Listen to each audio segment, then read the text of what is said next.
శ్రీమాత్రే నమః. మంగళవారం అంటేనే ధైర్యానికి, విజయానికి సంకేతం.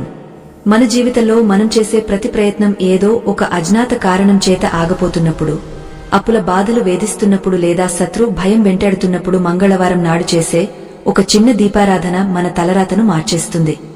సాక్షాత్తు లక్ష్మీదేవి ఇంద్రుడికి ఉపదేశించిన ఈ అద్భుత సత్యమేమిటి? ఆ రహస్యమైన దీపం వెనుక ఉన్న శక్తి ఎలాంటిది అనే విషయాలను ఈ మహాకథా రూపంలో ఇప్పుడు తెలుసుకుందాం. ఆ ఊరి పేరు ధర్మపురి. ప్రకృతి ఒడిలో పరవశించే ఆ గ్రామంలో వేదవతి అనే ఒక సాధ్వి ఉండేది. ఆమె మనసు వెన్నలాంటిది, కాని ఆమె జీవితం మాత్రం కటిక చీకటిలో కొట్టుమిట్టాడుతోంది. ఆమె భర్త శివప్రసాద్ ఒక నిజాయితీ గల వ్యాపారి. కాని గత కొంతకాలంగా ఏ పని మొదలుపెట్టినా అది నష్టాల్లో ముగిసిపోతోంది. అప్పుల వాళ్ల ఒత్తిడి పెరిగిపోయింది. ఇంట్లో తిండికి కూడా కటకటలాడే పరిస్థితి వచ్చింది. ఆ దంపతులకు ఉన్న ఒకే ఒక్క ఆశ, వారి ఇలవెల్పు అయిన మహాలక్ష్మీదేవి. ఒక మంగళవారం సాయంత్రం ఆకాశం మేఘావృతమై ఉంది. గాలి బలంగా వీస్తోంది. వేదవతి మనసులో ఎన్నడూ లేని ఒక ఆందోళన.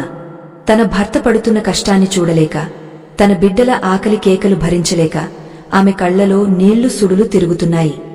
ఆ గ్రామం చివర ఉన్న పురాతన మహాలక్ష్మి ఆలయానికి వెళ్లాలని ఆమె నిశ్చయించుకుంది. ఆలయం చాలా ప్రసిద్ధి చెందింది, కాని కాలక్రమేణా మనుషుల రాక తగ్గిపోయింది. ఆ గుడి చుట్టూ దట్టమైన చెట్లు, ప్రశాంతమైన వాతావరణం ఉంటాయి.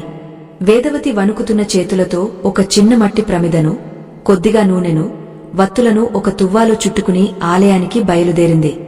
దారి పొడవునా ఆమె మనసులో ఒకటే ప్రార్థన, అమ్మా లోకపావని, నీ బిడ్డల మీద ఇంత కటిక హృదయమెందుకు? మేము చేసిన తప్పేమిటి? మా కష్టాలు తీరే మార్గం చూపవా అని వేడుకుంటూ నడుస్తోంది. ఆలయ ప్రాంగణంలోకి అడుగు పెట్టగానే ఒక వింతైన సువాసన ఆమెను పలకరించింది. అది పారిజాత పుష్పాల వాసనలా ఉంది. చుట్టుపక్కల ఎక్కడా పారిజాత చెట్లు లేవు. అయినా ఆ సువాసన ఆమె మనసును పులకింపజేసింది. గర్భాలయంలో లక్ష్మీదేవి విగ్రహం మసక వెలుతురులో మెరుస్తోంది. ఆలయ పూజారిగారు అప్పుడే హారతి ఇచ్చి బయటకు వస్తున్నారు.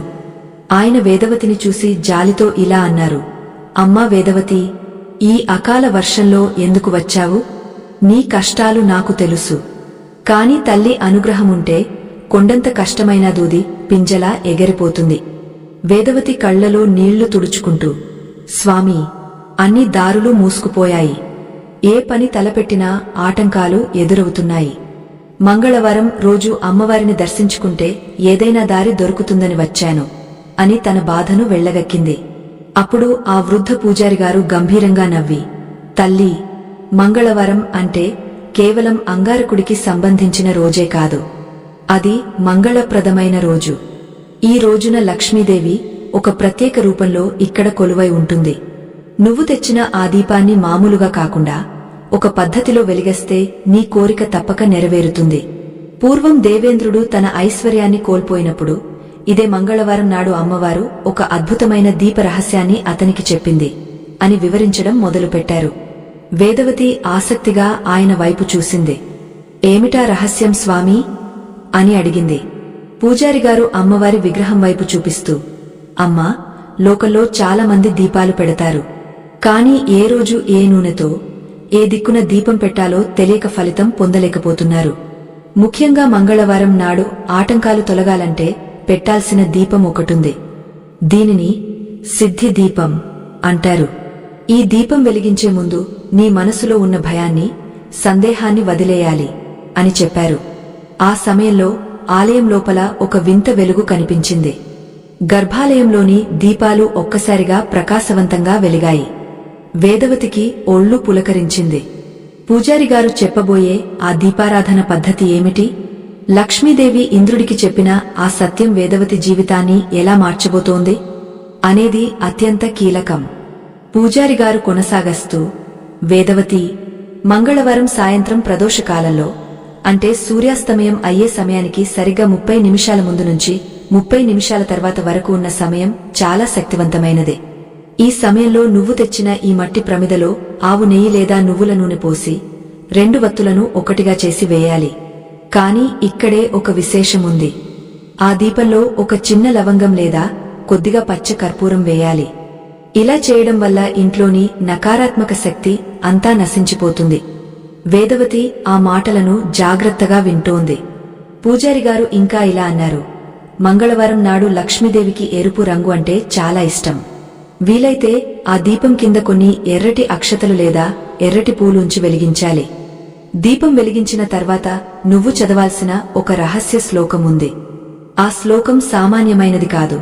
అది దరిద్రాన్ని పారద్రోలి అష్టైశ్వర్యాలను ప్రసాదించే శక్తి కలది. అంతలో ఆలయ గంట ఒక్కసారిగా మోగింది. గాలి వేగం పెరిగింది. వేదవతి దీపం వెలిగించడానికి సిద్ధమైంది. ఆమె మనసులో భక్తి, కళ్లలో ఆశ మెరుస్తున్నాయి. కాని ఆమెకు తెలియని విషయమేమిటంటే, ఈ దీపారాధన కేవలం ఒక పూజ మాత్రమే కాదు. ఆమె జీవితంలో ఎదురుకాబోయే ఒక పెద్ద పరీక్షకు ఇది ఆరంభం. ఆ పరీక్ష ఏమిటి? లక్ష్మీదేవి చెప్పిన ఆ అద్భుత సత్యం ఆమెకు ఎలా అనుభవంలోకి రాబోతోంది? పూజారిగారు తన చేతిలోని ఒక పాత తాళపత్ర గ్రంథాన్ని తీసి అందులో ఉన్న అక్షరాలను చూస్తూ, వినడమే కాదు తల్లి, దీనిని ఆచరించడంలోనే నీ విజయముంది. ఈ దీపం వెలిగించిన తర్వాత వెనక్కి తిరిగి చూడకుండా ఇంటికి వెళ్ళాలి. మార్గమధ్యంలో నీకు ఒక వ్యక్తి కనిపిస్తారు. వారు అడిగే దానికి నువ్వు ఇచ్చే సమాధానమే నీ భవిష్యత్తును నిర్ణయిస్తుంది అని ఒక హెచ్చరిక లాంటి సూచన చేశారు. వేదవతి భక్తితో ఆ దీపాన్ని వెలిగించింది. ఆ వెలుగులో అమ్మవారి ముఖం కరుణారసంతో నిండినట్లు ఆమెకు అనిపించింది. ఆమె మనసులో ఉన్న భారం అంతా దిగిపోయినట్లు అనిపించింది. కాని పూజారిగారు చెప్పిన ఆ వ్యక్తి ఎవరు? ఆ దీపం వెలిగించిన వెంటనే ఆమె జీవితంలో జరిగే మార్పులేమిటి అనేది ఇప్పుడు తదుపరి అంకంలో చూడాలి. కథ ఇక్కడితో ఆగపోలేదు. వేదవతి ఆలయం మెట్లు దిగా చీకట్లో నడవడం మొదలుపెట్టింది. వర్షం తగ్గుముఖం పట్టినా గాలిలో చలి పెరిగింది. దారిలో ఆమెకు ఎవరు ఎదురవుతారు? ఆ రహస్య శ్లోకం యొక్క ప్రభావం ఎలా ఉంటుంది? లక్ష్మీదేవి చెప్పిన ఆ సత్యమేమిటి? ఇవన్నీ తెలుసుకోవాలంటే మనం ఈ ఆధ్యాత్మిక ప్రయాణంలో ముందుకు సాగాలి. వేదవతి ఆలయం వెలుపలికి రాగానే గాలి వేగం మరింత పెరిగింది. చీకటి గాఢ్యంగా మారుతోంది. చేతిలో ఉన్న ఖాళీ పళ్ళెంలో మిగిలిన అక్షతలు, పూజారిగారు ఇచ్చిన విభూతి ప్రసాదం ఆమెకు కొండంత అండగా అనిపిస్తున్నాయి. పూజారిగారు చెప్పిన మాటలు ఆమె చెవుల్లో ఇంకా ప్రతిధ్వనిస్తున్నాయి. వెనక్కి తిరిగి చూడకు, మార్గమధ్యంలో ఎదురయ్యే వ్యక్తి నీ పరీక్ష అన్న హెచ్చరిక ఆమెను అడుగడుగునా అప్రమత్తం చేస్తోంది. ఆమె నడుస్తున్న దారికి ఇరువైపులా పెద్ద పెద్ద వృక్షాలు ఉన్నాయి. గాలికి ఆ చెట్ల కొమ్మలు ఒకదానికొకటి రాసుకుంటూ వింత శబ్దాలు చేస్తున్నాయి. సాధారణంగా అయితే వేదవతి ఇలాంటి సమయంలో ఒంటరిగా బయటకు రావడానికి ఎంతో భయపడేది. కాని ఈరోజు ఆమె మనసులో ఏదో తెలియని ధైర్యం. ఆ దీపం వెలిగించిన క్షణం నుండి ఆమె గుండెల్లో ఒక ప్రశాంతమైన జ్యోతి వెలుగుతున్నట్లు అనిపిస్తోంది. కొంత దూరం వెళ్లిన తర్వాత దారి మలుపులో ఒక వృద్ధురాలు కూర్చుని ఉండటం వేదవతి గమనించింది. ఆ ముసలమ్మ చిరిగిపోయిన వస్త్రాలతో, వణుకుతున్న శరీరంతో రోడ్డు పక్కన ఒక చెట్టు కింద ఆశ్రయం పొందుతోంది. వర్షపు చినుకులు ఆమె మీద పడుతున్నాయి. వేదవతి పాదాలు ఒక్క క్షణం ఆగపోయాయి. పూజారిగారు చెప్పిన వ్యక్తి ఈమెనా అని ఆమె మనసులో సందేహం కలిగింది. వేదవతి దగ్గరకు వెళ్లగానే ఆ వృద్ధురాలు దీనంగా తల పైకెత్తి చూసింది. ఆమె కళ్ళు గుంటలు పడి ఉన్నాయి. కాని అందులో ఒక వింతైన మెరుపు ఉంది. అమ్మా, కాస్త మంచినీళ్లు ఇస్తావా? గొంతు ఎండిపోతోంది అని అడిగింది ఆ వృద్ధురాలు. వేదవతి దగ్గర నీళ్లు లేవు. కాని తన దగ్గర ఉన్న ప్రసాదం, కొద్దిగా పండ్లు ఉన్నాయి. ఆమె ఆలోచించింది. పూజారిగారు వెనక్కి తిరిగి చూడవద్దు అన్నారు కాని ఎవరికైనా సహాయం చేయవద్దని చెప్పలేదు కదా. ఒక ఆర్తురాలికి సహాయం చేయడం కంటే పెద్ద పూజ ఏముంటుంది అని తలచి ఆమె తన దగ్గర ఉన్న పండ్లను ఆ వృద్ధురాలికి అందించింది. ఆ వృద్ధురాలు ఆ పండ్లను తీసుకుని ఆకలిగా తినడం మొదలుపెట్టింది. తింటూనే ఇలా అంది, తల్లీ, ఈ మంగళవారం రాత్రి నీకెందుకు ఇంత శ్రమ? అందరూ సుఖంగా ఇంట్లో పడుకునే వేళ నువ్వు ఈ అడవి దారిలో ఎందుకు తిరుగుతున్నావు? ఆ లక్ష్మీదేవి నీకేమైనా కనిపిస్తుందనుకుంటున్నావా? పేదవాళ్ల మొర ఆ దేవుళ్లకు వినిపించదు తల్లి. ఆ మాటలు వినగానే వేదవతి మనసు ఒక క్షణం కలుక్కుమంది. కాని ఆమె వెంటనే తేరుకుని, అవ్వా, నమ్మకం లేని చోట దైవం ఉండదు. నేను అమ్మవారిని నమ్మాను. ఆ తల్లి నన్ను చేయి విడవదు. నా కష్టాలు ఆమెకు తెలుసు. అందుకే ఈరోజు నన్ను ఇక్కడికి రప్పించింది అని ఎంతో వినయంగా సమాధానం చెప్పింది. వృద్ధురాలు గట్టిగా నవ్వింది. ఆ నవ్వు ఆ నిర్జన ప్రదేశంలో భయంకరంగా వినిపించింది. నమ్మకమా? సరే, నీ నమ్మకమే నిజమైతే నీ చేతిలో ఉన్న ఆ విభూతిని నాకు ఇస్తావా అని అడిగింది. వేదవతి ఆలోచనలో పడింది. అది పూజారిగారు ప్రత్యేకంగా మంత్రించి ఇచ్చిన విభూతి. దానిని ఇంటికి తీసుకెళ్లి తన భర్తకు, పిల్లలకు పెట్టాలని ఆమె అనుకుంది. కాని ఎదురుగా ఉన్న వృద్ధురాలు అడుగుతోంది, ఇవ్వాలా వద్దా? పూజారిగారు చెప్పిన పరీక్ష ఇదేనా? వేదవతి ఒక్క క్షణం కళ్ళు మూసుకుని ఆ మంగళవారం దీపాన్ని స్మరించుకుంది. లక్ష్మీదేవి అంటే కేవలం ఐశ్వర్యప్రదాత మాత్రమే కాదు, ఆమె కరుణామి కూడా. దానం చేయనిదే ఏ పూజ సంపూర్ణం కాదు అని ఆమెకు తెలుసు. ఏమాత్రం సంకోచించకుండా ఆ విభూతి ప్రసాదాన్ని ఆ వృద్ధురాలి చేతిలో పోసింది.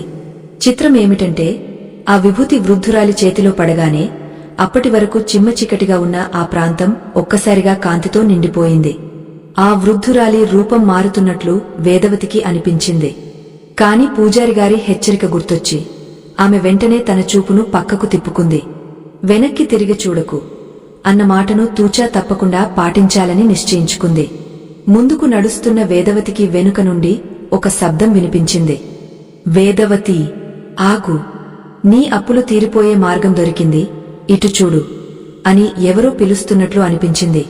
ఆ గొంతు సరిగ్గా తన భర్త శివప్రసాద్ గొంతులాగే ఉంది. ఆమె మనసు ఊగసలాడింది. భర్త ఇక్కడికి ఎలా వచ్చారు? ఆయన పిలుస్తుంటే వెనక్కి చూడకుండా వెళ్లడం ధర్మమేనా? కాని ఆమె బుద్ధి ఆమెను హెచ్చరించింది. ఇది మాయ. మంగళవారం నాడు మనం చేసే సాధనలో ఇలాంటి అనేక విఘ్నాలు ఎదురవుతాయి. సాక్షాత్తు లక్ష్మీదేవి ఇంద్రుడికి చెప్పిన సత్యం ఇదే కదా. ఏకాగ్రత దెబ్బతింటే సంకల్పం నెరవేరదు. వేదవతి తన నడకను వేగవంతం చేసింది. వెనుక నుండి వచ్చే పిలుపులు, శబ్దాలు ఆమెను ఆపలేకపోయాయి. మనసులో నిరంతరం ఓం మహాలక్ష్మే నమః అనే మంత్రాన్ని జపిస్తూ ముందుకు సాగింది.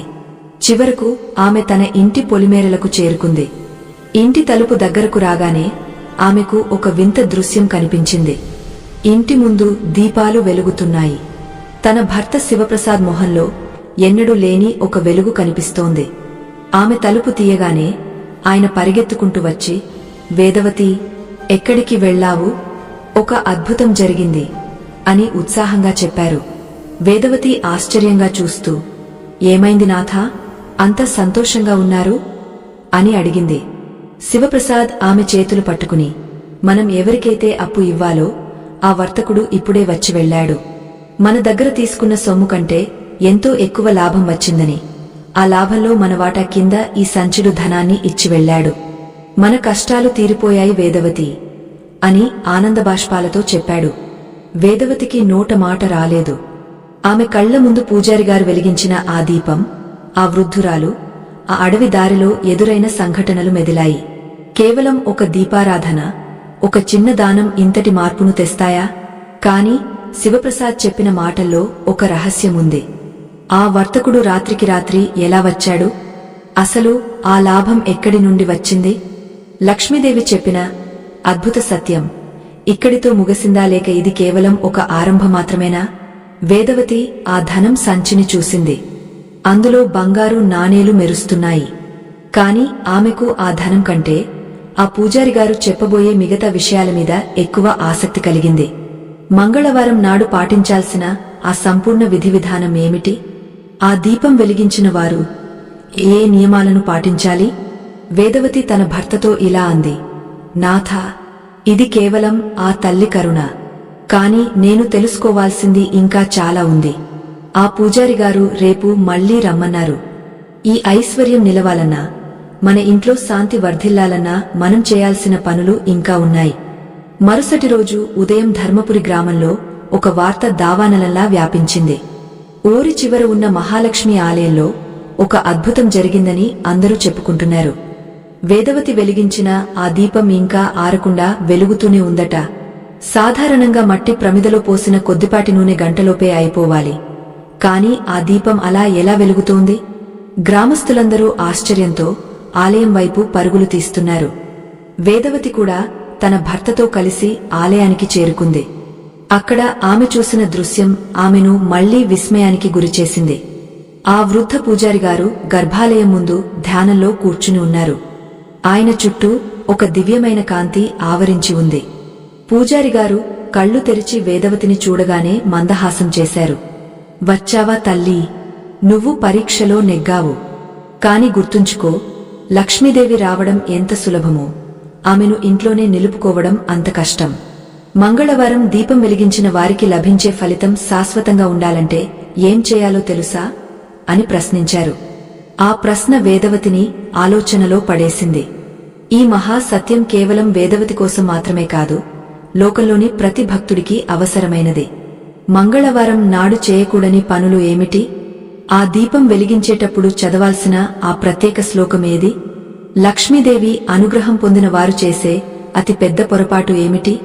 ఇవన్నీ ఇప్పుడు ఆవిష్కృతమవుతాయి. ధర్మపురి గ్రామం ఆ ఉదయం ఒక అద్భుతానికి సాక్షిగా నిలిచింది.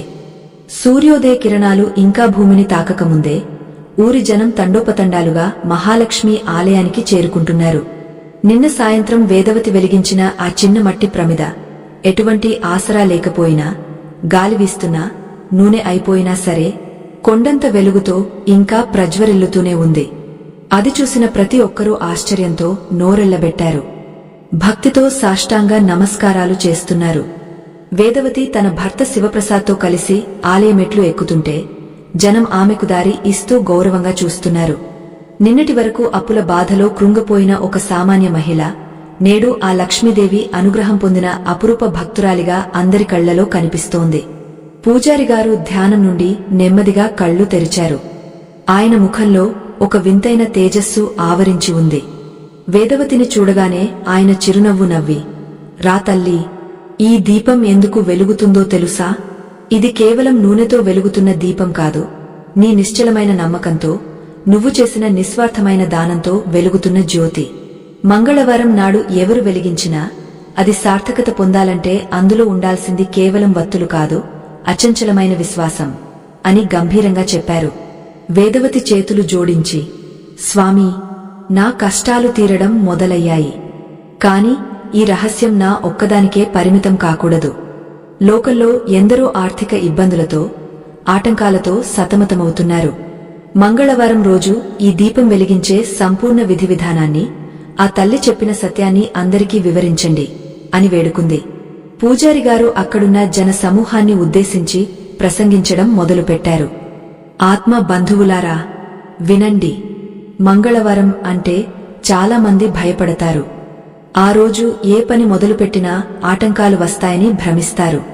కాని మంగళవారం అంటే మంగళప్రదమైన రోజు అని అర్థం. ఈ రోజుకు అధిపతి అంగారకుడు. ఆయన ధైర్యానికి, భూమికి, రుణ విముక్తికి కారకుడు. అందుకే మంగళవారం నాడు లక్ష్మీదేవిని ఆరాధిస్తే అప్పుల బాధలు తొలగిపోయి పట్టినదల్లా బంగారమవుతుంది. పూజారిగారు ఆ దీపం వెనుక ఉన్న శాస్త్రీయ మరియు ఆధ్యాత్మిక రహస్యాన్ని వివరిస్తూ ఇలా అన్నారు. మంగళవారం నాడు ఎవరైతే సూర్యాస్తమయ సమయంలో మట్టి ప్రమిదలో 2 వత్తులను ఒకటిగా చేసి దీపం వెలిగిస్తారో అది శివశక్తుల ఐక్యతకు సంకేతం. ఆ దీపంలో ఒక చిన్న లవంగం వేయాలి. లవంగం ప్రతికూల శక్తిని లాగేసుకుంటుంది. ఆ దీపాన్ని ఎర్రటి పువ్వుల మీద ఉంచి వెలిగిస్తే ఆ ఇంట్లో లక్ష్మీదేవి స్థిర నివాసం ఉంటుంది. అంతలో గ్రామ పెద్ద ఒకరు అడిగారు, స్వామీ, దీపం వెలిగించడం సరే, కాని ఆ సమయంలో ఏ మంత్రాన్ని జపించాలి? లక్ష్మీదేవి ఇంద్రుడికి చెప్పిన ఆ రహస్య సత్యమేమిటి? పూజారిగారి కళ్ళు మెరిశాయి. చాలా గొప్ప ప్రశ్న అడిగారు. ఇంద్రుడు తన ఐశ్వర్యాన్ని కోల్పోయి అడవుల పాలైనప్పుడు మంగళవారం నాడు లక్ష్మీదేవి ప్రత్యక్షమై అతనికి ఒక రహస్యాన్ని ఉపదేశించింది. అదేమిటంటే, ఏ గృహంలో అయితే స్త్రీలు గౌరవించబడతారో, ఎక్కడైతే సాయంత్రం వేళ దీపం వెలిగించి శాంతిగా ఉంటారో అక్కడ నేను నివసిస్తాను. కాని ఎవరైతే తమ సంపదను చూసి గర్వపడతారో, ఎవరైతే అహంకారంతో ఎదుటివారిని చిన్నచూపు చూస్తారో వారిని నేను క్షణంలో వదిలి వెళ్లిపోతాను అని చెప్పింది. అంటే సంపద రావడం ముఖ్యం కాదు, అది వచ్చిన తర్వాత మనం ఎలా ప్రవర్తిస్తాం అనేది ముఖ్యం. ఆయన కొనసాగస్తూ, మంగళవారం నాడు దీపం వెలిగించిన తర్వాత ఈ చిన్న శ్లోకాన్ని 10 సార్లు పఠించాలి. మంగళే మంగళాధారే మాంగళ్యే మంగళప్రదే మంగళార్థం మంగళేసి మాంగళ్యం దేహిమే సదా. ఈ శ్లోకానికి అర్థం ఏమిటంటే, ఓ మంగళప్రదమైన తల్లి, శుభాలకు ఆధారమైన దానివి, శుభాలను ఇచ్చే దానివి అయిన నువ్వు నాకు ఎల్లప్పుడూ శుభాన్ని ప్రసాదించు అని అర్థం. ఈ మంత్రాన్ని జపిస్తూ ఆ దీపాన్ని దర్శించుకుంటే 40 రోజుల్లో మీరు అనుకున్న పనులు నిర్విఘ్నంగా పూర్తవుతాయి. పూజారి గారి మాటలు వింటుంటే వేదవతికి తన ఇంట్లో జరిగిన మార్పు గుర్తుకొచ్చింది. నిజమే కదా, నిన్న ఆమె అడవిలో ఆ వృద్ధురాలికి తన దగ్గర ఉన్న ప్రసాదాన్ని దానం చేసింది. అక్కడ తన గర్వాన్ని వదిలేసింది, కేవలం కరుణను చూపింది. అందుకే ఆమెకు ఫలితం వెంటనే లభించింది. కాని అక్కడే ఒక సంఘటన జరిగింది. ఆ గ్రామంలోనే ఉండే ధనవంతుడు, అహంకారి అయిన రంగనాథ్ ముందుకు వచ్చి, ఇదంతా ఉత్తముచ్చట స్వామీ, దీపం పెడితే డబ్బులు వచ్చేస్తాయా? నేను ఎన్నో దీపాలు పెట్టాను, ఎన్నో హోమాలు చేశాను. నా దగ్గర ఉన్నదంతా నా తెలివితేటల వల్ల వచ్చింది. ఈ వేదవతికి ఏదో అదృష్టం కొద్ది డబ్బు వచ్చి ఉండవచ్చు, దానికి ఈ దీపానికి సంబంధం లేదు అని ఎగతాళిగా నవ్వాడు. పూజారిగారు శాంతంగా రంగనాథ్ వైపు చూశారు. రంగనాథ్, భక్తి లేని పూజ, నమ్మకం లేని దీపం ఫలితాన్ని ఇవ్వవు. సముద్రంలో ఎంత నీరున్నా దాహం తీరదు. అలాగే గుండెల్లో దైవచింతన లేనివాడికి ఎంత సంపద ఉన్నా అది శాంతిని ఇవ్వదు. మంగళవారం దీపం వెలిగించిన వారు కొన్ని నియమాలు పాటించాలి. ఆ రోజు మాంసాహారం తినకూడదు, ఎవరికీ అప్పు ఇవ్వకూడదు, ఎవరినీ దూషించకూడదు. నువ్వు ఇవన్నీ పక్కన పెట్టి కేవలం ఆడంబరం కోసం పూజలు చేస్తే ఫలితం ఎలా వస్తుంది? రంగనాథ్ ఆ మాటలను లక్ష్యపెట్టకుండా వెళ్లిపోయాడు. కాని వేదవతి మాత్రం ఒక ముఖ్యమైన విషయాన్ని గమనించింది. పూజారిగారు చెప్పినట్లుగా మంగళవారం నాడు అప్పు ఇవ్వకూడదు అన్న నియమం చాలా కీలకమైనది. ఎందుకంటే ఆ రోజు లక్ష్మీదేవి మన ఇంటికి వచ్చే సమయం. ఆ సమయంలో ధనాన్ని బయటకు పంపడం అంటే లక్ష్మీదేవిని పంపడమే అని ఆమెకు అర్థమైంది. అప్పుడు పూజారిగారు వేదవతిని దగ్గరకు పిలిచి రహస్యంగా ఇలా చెప్పారు, తల్లీ, నీకు ధనం వచ్చింది, కాని ఆపదలు ఇంకా తొలగపోలేదు. ఈ దీపకాంతి నీ ఇంట్లో ఎల్లప్పుడూ వెలగాలంటే ఈ మంగళవారం రాత్రి నువ్వు ఒక ప్రత్యేకమైన పూజ చేయాలి. అది మంగళ గౌరీ పూజతో సమానమైనది. నీ ఇంటి ఈశాన్య మూలలో ఒక కలశాన్ని ఉంచి దానిమీద కొబ్బరికాయ పెట్టి దానికి ఎర్రటి వస్త్రాన్ని కట్టాలి. ఇది నీ కుటుంబానికి రక్షణ కవచంలా పనిచేస్తుంది. వేదవతి ఆ మాటలను తన హృదయంలో భద్రపరుచుకుంది. కాని ఆమెకు తెలియని విషయమేమిటంటే రంగనాథ్ ఆమె మీద అసూయతో ఒక కుట్ర పన్నుతున్నాడు. వేదవతికి వచ్చిన ఆ ధనాన్ని ఎలాగైనా దక్కించుకోవాలని, ఆమె చేస్తున్న ఈ ఆధ్యాత్మిక సాధనను భగ్నం చేయాలని అతను నిశ్చయించుకున్నాడు. ఆ రాత్రి వేదవతి తన ఇంట్లో కలశ స్థాపన చేయడానికి సిద్ధమవుతుండగా బయట వాతావరణం అకస్మాత్తుగా మారిపోయింది. పిడుగులతో కూడిన వర్షం మొదలైంది. తలుపు మీద ఎవరో గట్టిగా బాదుతున్న శబ్దం వినిపించింది. వేదవతి భయంతో వణికిపోయింది. పూజారిగారు చెప్పిన ఆ రక్షణ కవచం ఆమెను కాపాడుతుందా? లక్ష్మీదేవి చెప్పిన ఆ అద్భుత సత్యం ఈ ఆపదలో ఆమెకు ఎలా తోడ్పడుతుంది? నిజమైన భక్తులకు పరీక్షలు తప్పవు. ఆ పరీక్షలను ఎదుర్కొని నిలబడినప్పుడే దైవకృప పరిపూర్ణంగా లభిస్తుంది. వేదవతి ఈ గండం నుండి ఎలా బయటపడుతుంది? మంగళవారం దీపం యొక్క అసలైన మహిమ ఆ రాత్రి ఆమెకు ఎలా అనుభవంలోకి వస్తుంది? ఇవన్నీ ఇప్పుడు తెలుసుకుందాం.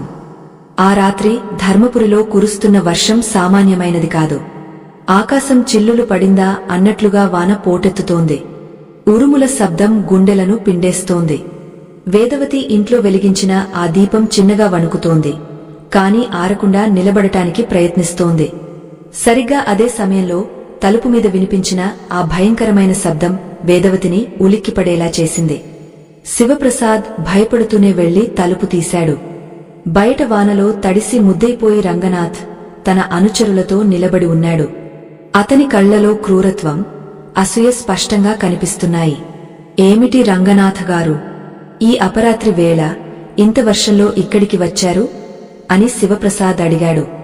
రంగనాథ్ వికటంగా నవ్వుతూ లోపలికి అడుగుపెట్టాడు. శివప్రసాద్, నువ్వు చాలా తెలివైనవాడివి అనుకున్నాను. కాని ఇంత మోస్కారివి అని ఊహించలేదు. ఆ గుడిలో ఏదో దీపం పెట్టి అద్భుతం జరిగిందని నాటకాలు ఆడి ఊరి జనాన్ని నమ్మిస్తున్నావు. అసలు విషయం నాకు తెలిసింది. నువ్వు గతంలో దొంగలించిన ధనాన్ని ఇప్పుడు బయటకు తీసి అది లక్ష్మీదేవి ఇచ్చిందని కథలు చెబుతున్నావు.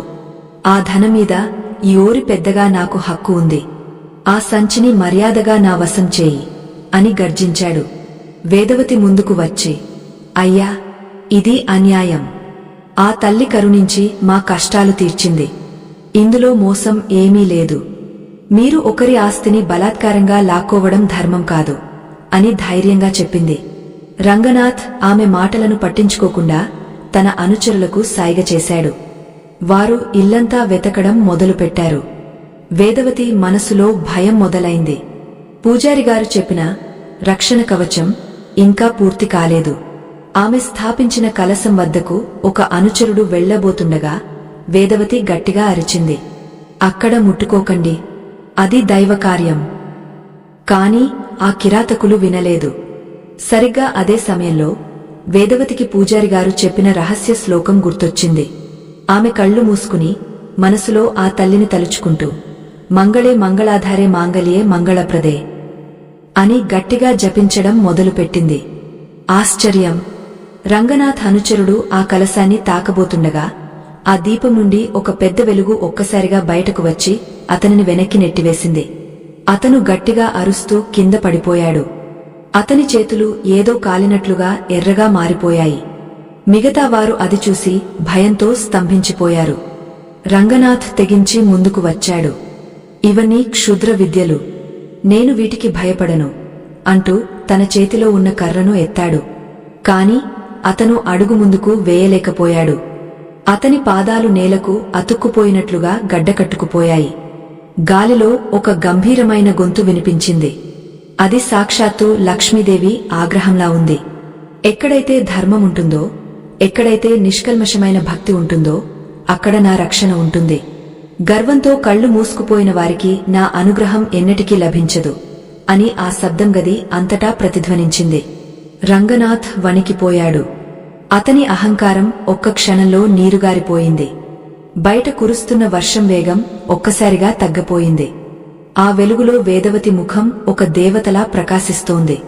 రంగనాథ్ తన తప్పు తెలుసుకుని అక్కడికక్కడే మోకాళ్లమీద కూలబడి, నన్ను క్షమించు వేదవతి, ధన గర్వంతో నీ పుణ్యకార్యానికి ఆటంకం కలిగించాను.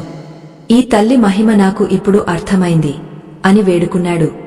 వేదవతి శాంతంగా ఇలా అంది, రంగనాథ్ గారు, క్షమించాల్సింది నేను కాదు, ఆ తల్లి. మంగళవారం దీపం అంటే కేవలం కోరికలు తీర్చుకోవడమే కాదు, మన లోపల ఉన్న అరిషడ్వర్గాలను జయించడం. మీరు వెలిగించిన దీపం మీ గుండెల్లోని చీకటిని పోగొట్టాలి. రేపు మంగళవారం మీరు కూడా ఆలయానికి వచ్చి ఆ తల్లిని వేడుకోండి. మీకు తప్పకుండా శుభం జరుగుతుంది. రంగనాథ్ తలవంచుకుని తన అనుచరులతో వెళ్లిపోయాడు. శివప్రసాద్ తన భార్య వైపు గర్వంగా చూశాడు. వేదవతి, ఈ రోజు నీ భక్తి మన కుటుంబాన్ని కాపాడింది. ఆ పూజారిగారు చెప్పిన లక్ష్మీదేవి సత్యం ఎంత అక్షర సత్యమో నాకు అర్థమైంది అన్నాడు. వేదవతి ప్రశాంతంగా తన పూజను పూర్తి చేసింది. ఆ రాత్రి ఆమెకు ఒక కల వచ్చింది. ఆ కలలో లక్ష్మీదేవి సాక్షాత్కరించి ఇలా చెప్పింది, బిడ్డా, మంగళవారం నాడు దీపం పెట్టి ఆటంకాలను ఎదుర్కొని నిలబడ్డావు. ఈ దీపారాధన విధిని ఇంకా లోకానికి చాటి చెప్పాలి.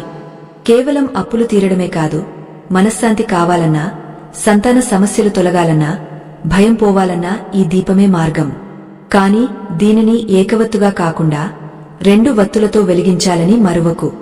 2 వత్తులు అంటే జీవాత్మ మరియు పరమాత్మల సంగమం.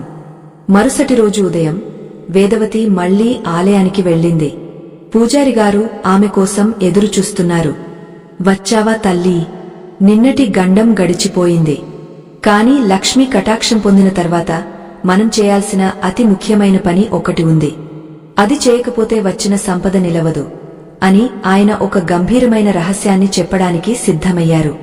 ఆత్మ బంధువులారా, వేదవతి ఎదుర్కొన్న పరీక్ష మన జీవితంలో కూడా ఏదో ఒక రూపంలో ఎదురవుతూనే ఉంటుంది.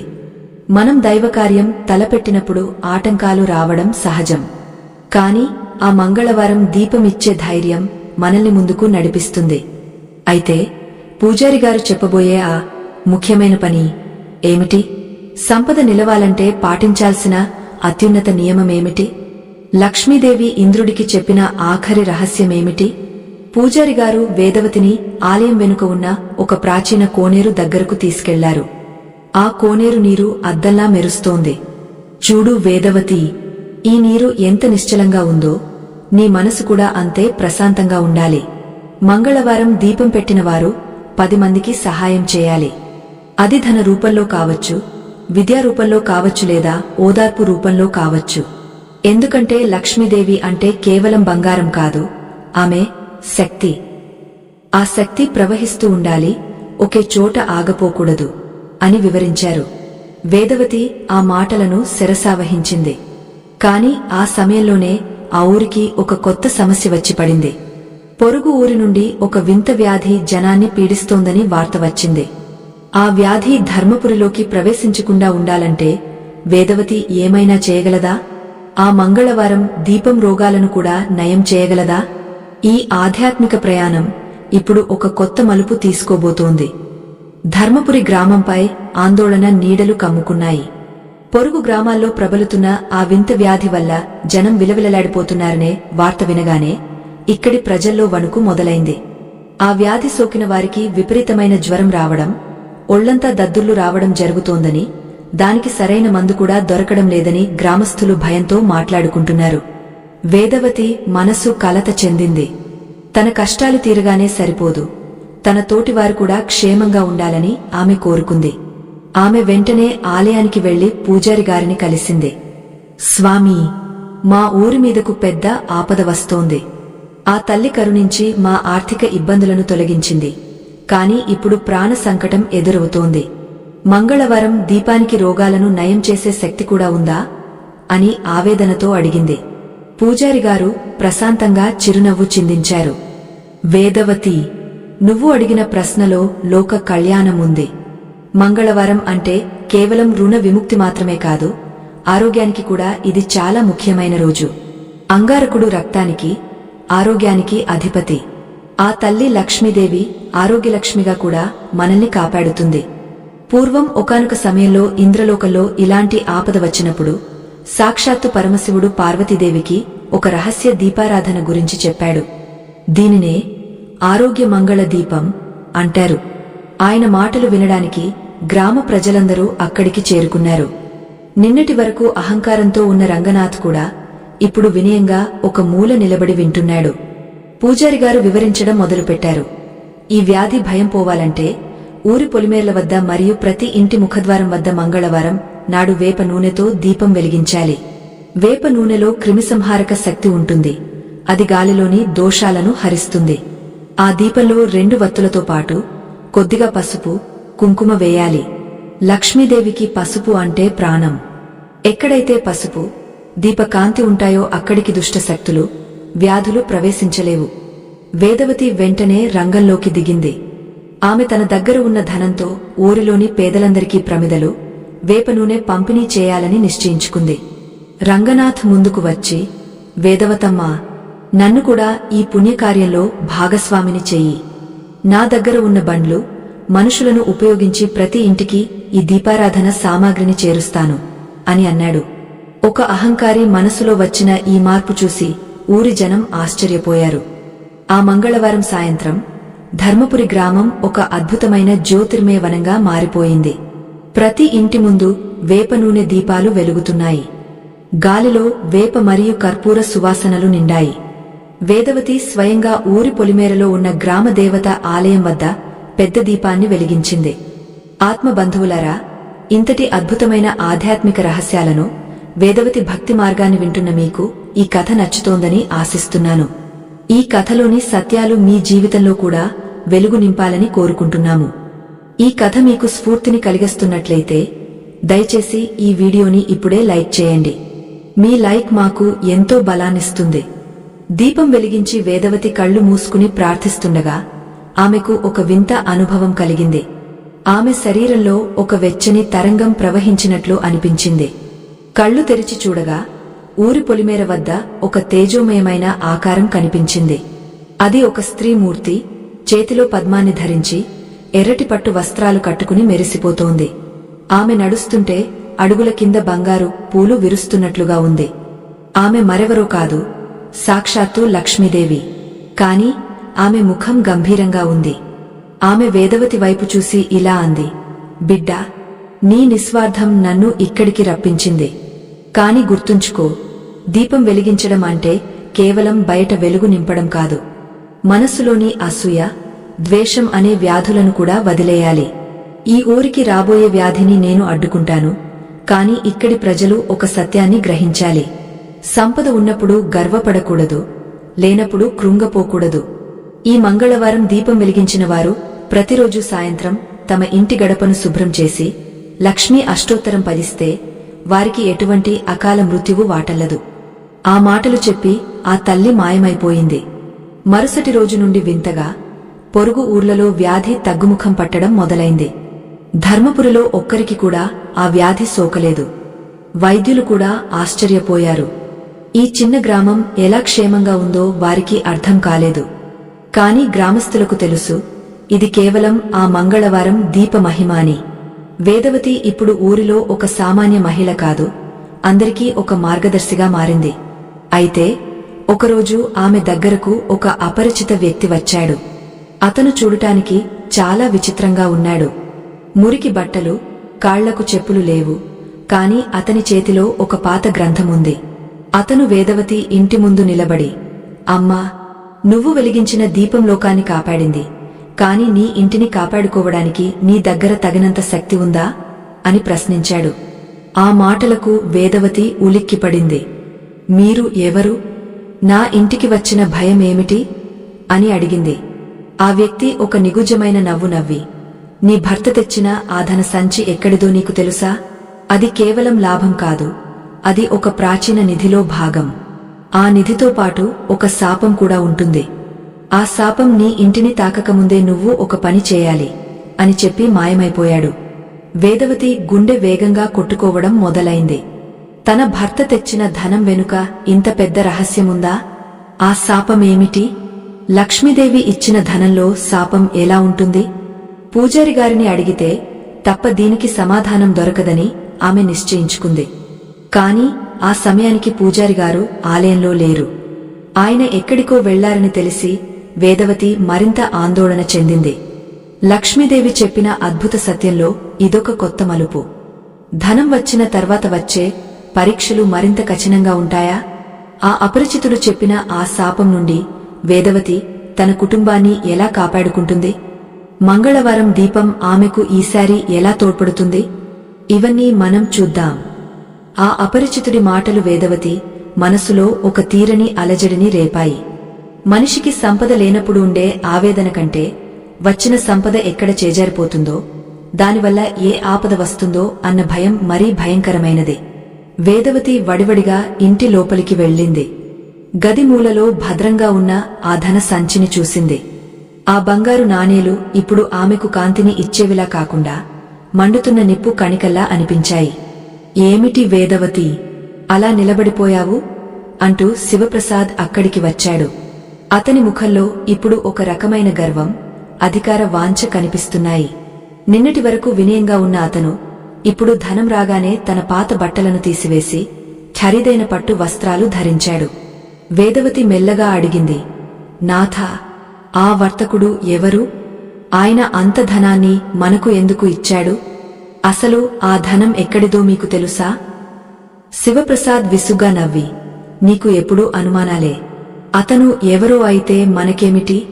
మనకు రావలసిన బాకీ కంటే ఎక్కువే ఇచ్చాడు. అది మన అదృష్టం. దీని గురించి ఎక్కువగా ఆలోచించి బుర్రపాడు చేసుకోకు అని చెప్పి వెళ్లిపోయాడు. ఆయన మాటల్లోని కరుకుదనం వేదవతిని కలిచివేసింది. ధనం మనిషిని ఇంతలా మారుస్తుందా? పూజారిగారు చెప్పినట్లు లక్ష్మీదేవి రావడం ఎంత ముఖ్యమో, ఆమెను నిలుపుకోవడానికి అవసరమైన వినయం ఉండటం అంతకంటే ముఖ్యం కదా అని ఆమె అనుకుంది. ఆ అపరిచితుడు చెప్పిన శాపం ఇదేనా? మనిషిలోని మంచితనాన్ని చంపేసే ఈ ధన పిశాచమే ఆ శాపమా? వేదవతి ఆగలేకపోయింది. వెంటనే ఆలయానికి బయలుదేరింది. ఆ సమయానికి పూజారి గారు ఆలయంలో లేరని తెలుసు. కాని ఆ తల్లి పాదాల దగ్గర కూర్చుంటే మనస్కు శాంతి దొరుకుతుందని ఆమె నమ్మకం. ఆలయానికి వెళ్లేసరికి అక్కడ ఒక వింత దృశ్యం కనిపించింది. పూజారి గారు అప్పుడే ఎక్కడి నుండో తిరిగి వస్తున్నారు. ఆయన బట్టలు మట్టితో నిండి ఉన్నాయి. ముఖం మీద అలసట కనిపిస్తోంది. వేదవతిని చూడగానే ఆయన కళ్లలో కరుణ మెరిసింది. తెలుసు తల్లీ, నువ్వు ఎందుకు వచ్చావో నాకు తెలుసు. ఆ అపరిచితుడు నీకు కనిపించాడు కదా, అతను మరెవరో కాదు, కాలపురుషుడు. సమయం వచ్చినప్పుడు హెచ్చరించడానికి వస్తుంటాడు అని నెమ్మదిగా చెప్పారు. వేదవతి ఆయన పాదాలకు నమస్కరించి, స్వామీ, నా భర్త ప్రవర్తన మారుతోంది. ఆ ధనం మా ఇంట్లోకి వచ్చినప్పటి నుండి ప్రశాంతత కరువైంది. ఆ అపరిచితుడు అది ఒక నిధిలోని భాగమని, దానికి శాపం ఉందని చెప్పాడు. దీని నుండి మాకు విముక్తి లేదా అని కన్నీళ్లతో అడిగింది. పూజారిగారు ఆమెను ఆలయం లోపలికి తీసుకెళ్లి లక్ష్మీదేవి విగ్రహం ముందు కూర్చోబెట్టారు. వేదవతి, ఈ సృష్టిలో ఏదైనా సరే మన కష్టార్జితం కానప్పుడు దానికి ఒక రకమైన దోషం ఉంటుంది. భూమిలో పాతిపెట్టిన నిధులు లేదా ఎవరిదో పోగొట్టుకున్న సొమ్ము మన దగ్గరకు వచ్చినప్పుడు దానితో పాటు వారి బాధలు, ఆ నిధిని కాపాడే శక్తుల ఆగ్రహం కూడా వస్తాయి. కాని దేనికైనా పరిష్కారముంది. మంగళవారం నాడు మనం వెలిగించే ఆ దీపానికి ఒక అద్భుతమైన శక్తి ఉంది. దానిని రుణ విమోచన దీపం అంటారు. ఆయన వివరించడం మొదలుపెట్టారు. మంగళవారం నాడు లక్ష్మీదేవిని ధైర్య లక్ష్మిగా పూజించాలి. అప్పుల బాధలు, శాపాల ప్రభావం పోవాలంటే ఈ రోజు సాయంత్రం ఒక కొత్త ప్రమిదను తీసుకోవాలి. అందులో నువ్వుల నూనె పోసి 3 వత్తులను కలిపి ఒక వత్తిగా చేయాలి. ఈ 3 వత్తులు సత్వ, రజ, తమో గుణాలకు సంకేతం. ఆ దీపంలో 2 మిరియపు గింజలు వేయాలి. మిరియాలు శని దోషాన్ని, గ్రహ దోషాలను మరియు ఉన్న శాపాలను హరిస్తాయి. పూజారిగారు ఇంకా ఇలా చెప్పారు. ఆ దీపాన్ని ఇంటి గుమ్మం బయట దక్షిణ దిశగా ముఖం పెట్టి వెలిగించాలి. సాధారణంగా దీపం ఉత్తరం లేదా తూర్పున పెడతాం. కాని శాప విముక్తి కోసం పెట్టే దీపం దక్షిణం వైపు ఉండాలి. ఆ సమయంలో ఓం అంగారకాయ నమః మరియు ఓం మహాలక్ష్మే నమః అని జపిస్తూ ఆ ధనంలో కొంత భాగాన్ని ధర్మకార్యాలకు ఉపయోగిస్తానని సంకల్పం చెప్పుకోవాలి. అప్పుడే ఆ ధనం శుద్ధి చేయబడుతుంది. వేదవతికి ఇప్పుడు మార్గం దొరికింది. ఆమె వెంటనే ఇంటికి వెళ్లి శివప్రసాద్ను ఒప్పించడానికి ప్రయత్నించింది. కాని శివప్రసాద్ వినలేదు. నేను కష్టపడి సంపాదించిన దాన్ని ధర్మం చేయడమేమిటి? ఈ ధనంతో మనం ఈ ఊరిలోనే పెద్దవాళ్లం అవ్వాలి అని మొండిగా వాదించాడు. ఆ రాత్రి వేదవతికి మళ్లీ ఒక పరీక్ష ఎదురైంది. శివప్రసాద్ నిద్రపోతున్నప్పుడు ఆ ధన సంచి నుండి వింత శబ్దాలు రావడం ఆమె గమనించింది. అది నాణేల గలగల శబ్దం కాదు, ఏదో ప్రాణి మూలుగుతున్నట్లు, ఎవరిదో ఏడుపు వినిపిస్తున్నట్లు ఉంది.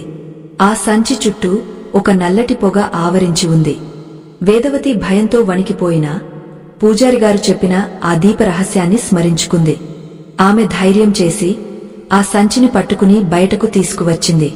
పూజారిగారు చెప్పినట్లుగా కొత్త ప్రమిదలో 3 వత్తులను కలిపి మిరియపు గింజలు వేసి దక్షిణ దిశగా దీపం వెలిగించింది.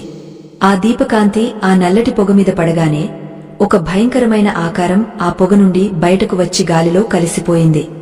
ఆ క్షణమే ఆ ధన సంచిలోని భారమంతా దిగిపోయినట్లు అనిపించింది. తెల్లవారేసరికి శివప్రసాద్లో ఒక వింత మార్పు వచ్చింది. అతను నిద్రలేవగానే తన ప్రవర్తనకు సిగ్గుపడ్డాడు. వేదవతి, రాత్రి నాకేదో అయ్యింది. తెలియని అహంకారం నన్ను ఆవహించింది. ఈ ధనం మనది కాదు, ఇది ఆ తల్లి ప్రసాదం. దీనిని లోక కళ్యాణం కోసం ఉపయోగిద్దాం అని అన్నాడు. వేదవతి సంతోషానికి అవధులు లేవు. మంగళవారం దీపం కేవలం ఆర్థిక కష్టాలనే కాదు, మనసులోని మాలిన్యాన్ని కూడా కడిగివేస్తుందని ఆమెకు అర్థమైంది. అయితే కథ ఇక్కడితో ముగియలేదు. ఆ ధన సంచిలో ఉన్న ఒక ప్రత్యేకమైన బంగారు నాణెం మీద ఒక గుర్తు ఉంది. ఆ గుర్తును చూసిన పూజారిగారు ఆందోళన చెందారు. వేదవతి, ఇది సాధారణమైన గుర్తు కాదు. ఇది ఒక ప్రాచీన రాజవంశానికి చెందిన ముద్ర. ఈ నాణేలు ఇక్కడికి వచ్చాయంటే ఆ రాజ్యానికి సంబంధించిన ఒక రహస్యం కూడా నీ ఇంటికి వచ్చినట్లే. ఆ రహస్యం ఏమిటో తెలుసుకోవాలంటే మనం ఆ కొండల అవతల ఉన్న పాడుబడిన కోట దగ్గరకు వెళ్ళాలి అని చెప్పారు. ఆ కోటలో ఏముంది? లక్ష్మీదేవి చెప్పిన అద్భుత సత్యం ఆ కోట రహస్యంతో ఎలా ముడిపడి ఉంది? వేదవతి తన భక్తితో ఆ ప్రాచీన రహస్యాన్ని ఎలా ఛేదించబోతోంది? రాబోయే మంగళవారం నాడు ఆమె చేయబోయే మహాపూజ ఏమిటి? ఇవన్నీ అత్యంత ఆసక్తికరంగా మారబోతున్నాయి. ఆత్మ బంధువులారా, చూశారా, ఒక చిన్న దీపం మనల్ని ఎంతటి ప్రమాదాల నుండి కాపాడుతుందో. కాని ఆ దీపాన్ని వెలిగించే విధానం, ఆ సమయంలో మనలో ఉండే సంకల్పం చాలా ముఖ్యం. వేదవతి ఇప్పుడు ఆ ప్రాచీన కోట వైపు అడుగులు వేస్తోంది. అక్కడ ఆమెకు ఎదురయ్యే శక్తులు ఏమిటి? ఆత్మ బంధువులారా, సత్యం వైపు సాగే ప్రయాణం ఎప్పుడూ పూలబాట కాదు. దైవకృప పొందిన తర్వాత కూడా పరీక్షలు ఎదురవుతున్నాయంటే ఆ తల్లి మనల్ని మరింత ఉన్నతమైన స్థితికి తీసుకెళ్లాలని కోరుకుంటున్నట్లు లెక్క. వేదవతి ఇప్పుడు అటువంటి ఒక మహోన్నత భట్టలో నిలబడి ఉంది. మరుసటి రోజు మంగళవారం సూర్యోదయానికి ముందే వేదవతి, శివప్రసాద్ మరియు ఆ వృద్ధ పూజారి గారు గ్రామ పొలిమేరలు దాటి పడమర దిశగా ఉన్న కొండల వైపు ప్రయాణం మొదలుపెట్టారు. ఆకాశం నిర్మలంగా ఉన్నా ఆ కొండల వైపు వెళ్తున్న కొద్ది గాలిలో ఒక రకమైన బరువు, నిశ్శబ్దం ఆవరించాయి. అడవి దారిగుండా వెళ్తున్నప్పుడు పక్షుల కిలకిల రావాలు కూడా వినిపించడం లేదు. ప్రకృతి అంతా ఏదో రహస్యాన్ని దాచుకున్నట్లుగా నిశ్శబ్దంగా ఉంది. శివప్రసాద్ చేతిలో ఆ వింత ముద్ర ఉన్న బంగారు నాణెం ఉంది. దానిని చూస్తూ అతను ఇలా అన్నాడు, స్వామీ, ఈ నాణెం చూస్తుంటే నాకెందుకో భయం వేస్తోంది. దీనిమీద ఉన్న ఆ ముద్ర చూస్తే ఒక గర్జించే సింహం, దాని కింద ఒక పద్మం కనిపిస్తున్నాయి. ఇది ఏ రాజ్యానికి చెందింది? పూజారిగారు గంభీరంగా నడుస్తూ సమాధానమిచ్చారు, శివప్రసాద్, ఇది 500 ఏళ్ల క్రితం ఈ ప్రాంతాన్ని పాలించిన సింహపురి రాజ్యానికి చెందిన ముద్ర. ఆ రాజ్యపు రాజులు పరమభక్తులు. వారు తమ ఐశ్వర్యాన్ని లక్ష్మీదేవి పాదాల దగ్గర ఉంచేవారు. కాని అప్పట్లో ఒక సేనాపతి అహంకారంతో ఆ సంపదను అపహరించాలని చూశాడు. ఆ సమయంలో ఆ తల్లి ఒక శాపాన్ని ఇచ్చింది. అర్హత లేనివారు ఈ ధనాన్ని తాకితే అది మట్టిగా మారిపోతుందని, కేవలం నిష్కల్మషమైన భక్తి కలిగిన వారు మంగళవారం నాడు దీపం వెలిగించి పూజిస్తేనే ఆ నిధి లోకానికి ఉపకరిస్తుందని ఆ శాప సారాంశం. వేదవతి ఆశ్చర్యంగా వింటోంది. అంటే స్వామీ, మా ఇంటికి వచ్చిన ఆ ధన సంచి ఆ నిధిలో ఒక భాగమేనా? అది మా దగ్గరకు ఎలా వచ్చింది అని అడిగింది. పూజారిగారు ఆగారు. ఒక పెద్ద మర్రి చెట్టు కింద నిలబడి ఇలా చెప్పారు, తల్లి, లక్ష్మీదేవి ఎవరి దగ్గరకు వెళ్లాలో, ఎప్పుడు వెళ్లాలో ఆమెకే తెలుసు. మీరు గత జన్మలో ఆ రాజ్యానికి ఏదో ఒక విధంగా సేవ చేసి ఉంటారు. అందుకే ఈ జన్మలో మీ కష్టాలను చూసి ఆ తల్లి ఆ నిధిని మీకు పంపింది. కాని ఆ నిధి వెనుక ఉన్న అసలైన ఉద్దేశం కేవలం మీ కుటుంబం సుఖపడటం మాత్రమే కాదు. ఆ పాడుబడిన కోటలో ఒక వీర లక్ష్మీ ఆలయం ఉంది. అది శతాబ్దాలుగా చీకటిలో మగ్గుతోంది. అక్కడ మళ్లీ దీపారాధన జరగాలి. అదే ఆ తల్లి కోరిక.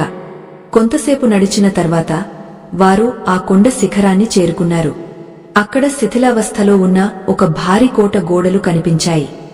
ఆ కోట ద్వారం వద్ద 2 రాతి సింహాలు విరిగిపోయి ఉన్నాయి. లోపలికి అడుగు పెట్టగానే ఒక వింతైన చలి పుట్టింది. ఆ ప్రదేశం అంతా పిచ్చి మొక్కలతో నిండిపోయి ఉంది. కాని ఆ కోట మధ్యలో ఒక చిన్న కట్టడం మాత్రం చెక్కుచెదరకుండా ఉంది. అదే వీర లక్ష్మీ ఆలయం. ఆలయ ప్రాంగణంలోకి వెళ్లగానే వేదవతికి మళ్లీ ఆ పారిజాత సువాసన తగిలింది. సరిగా అదే సమయంలో ఆకాశంలో మేఘాలు కమ్మి చీకటి పడటం మొదలైంది. మంగళవారం సాయంత్రం వేళ దగ్గర పడుతోంది. పూజారిగారు వేదవతి వైపు తిరిగి, వేదవతి, సమయం ఆసన్నమైంది. ఈరోజు మంగళవారం ప్రదోషకాలం. నువ్వు తెచ్చిన ఆ బంగారు నాణేన్ని అమ్మవారి పాదాల దగ్గర ఉంచు. ఈ రోజు మనం వెలిగించబోయే దీపం సామాన్యమైనది కాదు. దీనిని జయ జ్యోతి అంటారు అని చెప్పారు. జయ జ్యోతి అంటే ఏమిటి స్వామీ అని వేదవతి ఆతృతగా అడిగింది. పూజారిగారు వివరించారు, ఎవరైతే జీవితంలో అపజయాలతో కృంగపోతారో, ఎవరికైతే శత్రువుల వల్ల ఇబ్బందులు కలుగుతారో వారు మంగళవారం నాడు ఈ దీపాన్ని వెలిగించాలి. దీనికోసం ఆవు నెయ్యిని వాడాలి. 5 వత్తులను కలిపి ఒక వత్తిగా చేయాలి. ఈ 5 వత్తులు పంచభూతాలకు సంకేతం. ఆ నెయ్యిలో కొద్దిగా కుంకుమ, 2 యాలకులు వేయాలి. యాలకులు ఐశ్వర్యానికి, సువాసన కీర్తికి సంకేతం. ఈ దీపాన్ని వెలిగించి అమ్మవారి ముందు లక్ష్మీ అష్టకం పయించాలి. వేదవతి పూజారిగారు చెప్పినట్లే అన్ని సిద్ధం చేసింది. శివప్రసాద్ ఆ బంగారు నాణేన్ని అమ్మవారి పాదాల చెంత ఉంచాడు. సరిగ్గా సూర్యుడు అస్తమిస్తున్న సమయంలో వేదవతి ఆ 5 వత్తుల దీపాన్ని వెలిగించింది. ఆ దీపం వెలగగానే ఆ పాత ఆలయంలోని చీకటి ఒక్కసారిగా పారిపోయింది. గోడల మీద ఉన్న శిల్పాలు సజీవంగా ఉన్నట్లుగా మెరవడం మొదలుపెట్టాయి. అప్పుడే ఒక వింత జరిగింది. ఆలయ నేల లోపల నుండి ఒక ఫీంకార శబ్దం వినిపించింది. భూమి స్వల్పంగా కంపించింది. ఆలయం వెనుక ఉన్న ఒక రహస్య ద్వారం మెల్లగా తెరుచుకుంది. ఆ ద్వారం లోపల నుండి అపారమైన కాంతి వెలువడుతోంది. వేదవతి, శివప్రసాద్ భయంతో ఒకరినొకరు పట్టుకున్నారు. పూజారిగారు ధైర్యంగా ముందుకు సాగారు. భయపడకండి, ఆ తల్లి మీ భక్తికి ప్రసన్నురాలైంది. ఆ రహస్య ద్వారం వెనుక ఉన్నది కేవలం బంగారం కాదు, అది జ్ఞాననిధి. అక్కడే లక్ష్మీదేవి ఇంద్రుడికి ఉపదేశించిన అద్భుత సత్యం రాతి పలకల మీద చెక్కబడి ఉంది అని చెప్పారు. వేదవతి ఆ ద్వారం లోపలికి అడుగుపెట్టింది. అక్కడ ఒక చిన్న గది ఉంది. గది మధ్యలో ఒక పద్మపీఠం, దానిమీద ఒక పురాతన తాళపత్ర గ్రంథం మరియు ఒక స్వర్ణ పలక ఉన్నాయి. ఆ స్వర్ణ పలక మీద తెలుగు అక్షరాలతో ఇలా రాసి ఉంది: సంపద అనేది సముద్రం వంటిది. అది ఎంత ఎక్కువగా మన దగ్గరకు వచ్చినా అది 10 మంది దాహం తీర్చినప్పుడే దానికి సార్థకత. మంగళవారం నాడు దీపం వెలిగించే భక్తుడు తన మనసులోని చీకటిని కూడా ఆ దీపంతో కాల్చివేయాలి.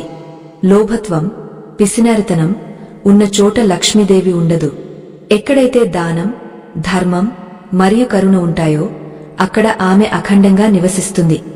ఆ అక్షరాలు చదువుతుంటే వేదవతికి తన జీవితం ఒక పాకెంలా అనిపించింది.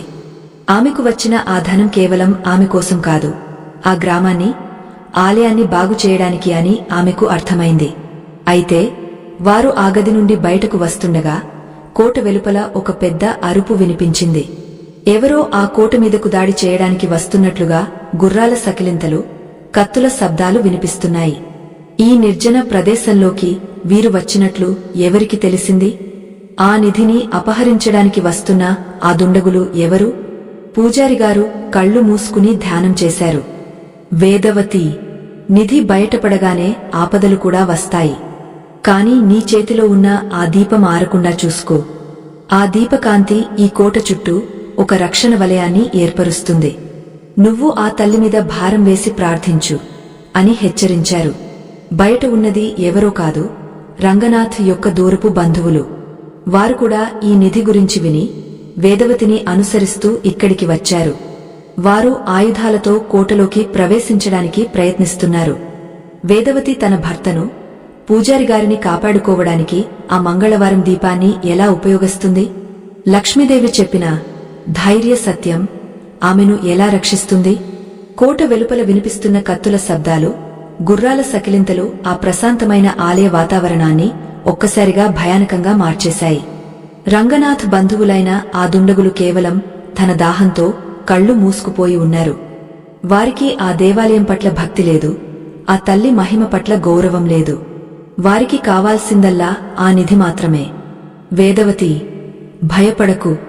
ఈరోజు మంగళవారం. అంగారకుడి శక్తి, లక్ష్మీదేవి కరుణ ఏకమయ్యే అద్భుత సమయం. నీ చేతిలో ఉన్న ఆ 5 వత్తుల దీపం కేవలం వెలుగుని ఇచ్చేది మాత్రమే కాదు, అది ఒక అభేద్యమైన రక్షణ కవచం అని పూజారిగారు గంభీరమైన స్వరంతో చెప్పారు. ఆయన ముఖంలో ఎక్కడా భయం నీడలు లేవు, కేవలం ఒక రకమైన దైవిక నిశ్చలత్వం కనిపిస్తోంది. దుండగులు ఆలయ ముఖద్వారం వద్దకు చేరుకున్నారు. వారి నాయకుడు ప్రతాప్ పెద్దగా నవ్వుతూ, శివప్రసాద్, మర్యాదగా ఆ బంగారాన్ని మాకు అప్పగించు. ఈ ముసలి పూజారి, ఈ దీపాలు నిన్ను కాపాడలేవు. ప్రాణాలు కావాలా లేక ఆ పాత ఇనుము కావాలా అని హేళనగా అరిచాడు. శివప్రసాద్ వణికిపోతున్నాడు. కాని వేదవతి మాత్రం చిత్రంగా ప్రశాంతంగా ఉంది. ఆమె మనసులో పూజారిగారు చెప్పిన మాటలు మెదులుతున్నాయి. ఆమె ఆ దీపాన్ని 2 చేతులతో పట్టుకుని పీక మీద ఉన్న వీర లక్ష్మీదేవి విగ్రహం ముందు నిలబడింది. అమ్మా, లోకపావని, మేము ఇక్కడికి వచ్చింది స్వార్థంతో కాదు, నీ ఆజ్ఞ మేరకు ఈ ఆలయానికి పూర్వ వైభవం తేవాలని.